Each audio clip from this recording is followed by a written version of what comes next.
আসসালামু আলাইকুম ও রহমতুল্লাহি ওয়া বারাকাতুহু।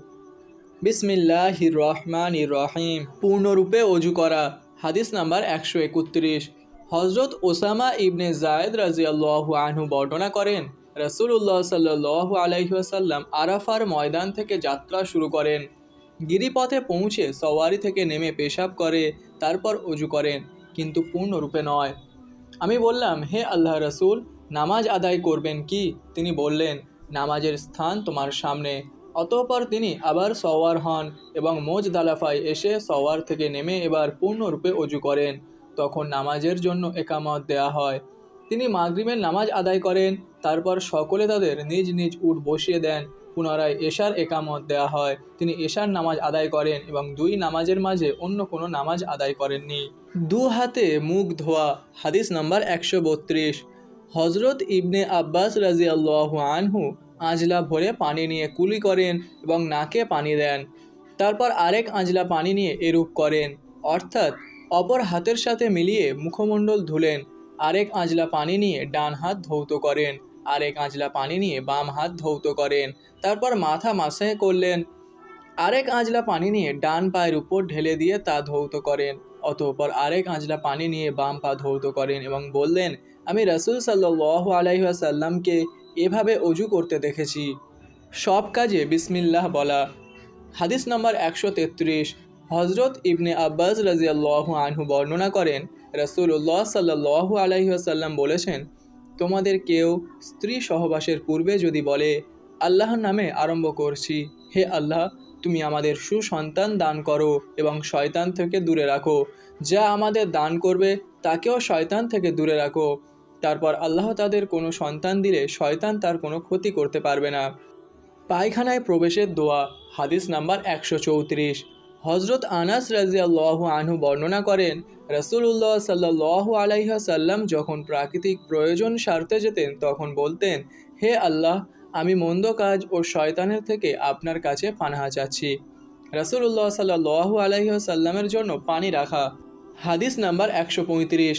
হজরত ইবনে আব্বাস রাদিয়াল্লাহু আনহু থেকে বর্ণিত, একবার রাসূলুল্লাহ সাল্লাল্লাহু আলাইহি ওয়াসাল্লাম প্রাকৃতিক প্রয়োজন সারতে গেলেন। তখন আমি তার জন্য অজুর পানি রাখি। তিনি জিজ্ঞেস করলেন, এ পানি কে রেখেছে? তাকে জানানো হলে তিনি বললেন, হে আল্লাহ, আপনি তাকে দ্বীনের পূর্ণ জ্ঞান দান করুন। ইস্তেঞ্জার সময় কেবলার দিকে মুখ না করা। হাদিস নাম্বার 136।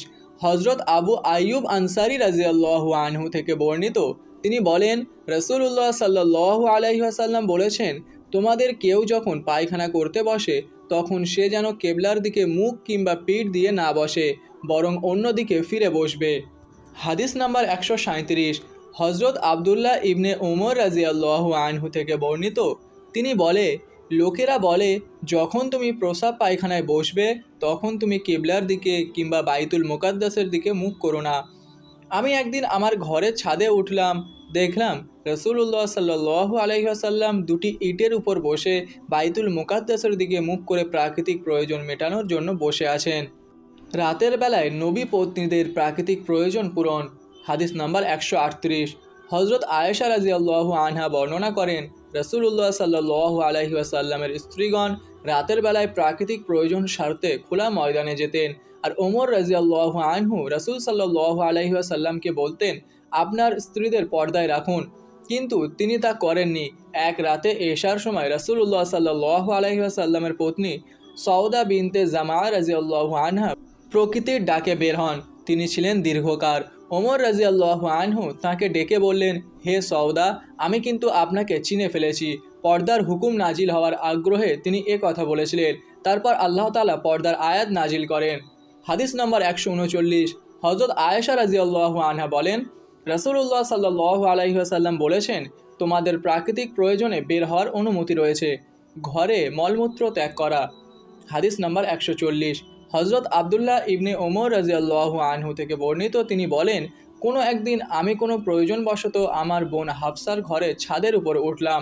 সেখান থেকে আমি রাসূলুল্লাহ সাল্লাল্লাহু আলাইহি ওয়াসাল্লামকে কিবলার দিকে পিঠ এবং সিরিয়ার বাইতুল মুকাদ্দাসের দিকে মুখ করে পায়খানা করতে দেখলাম। আল্লাহু আকবার, আল্লাহু আকবার।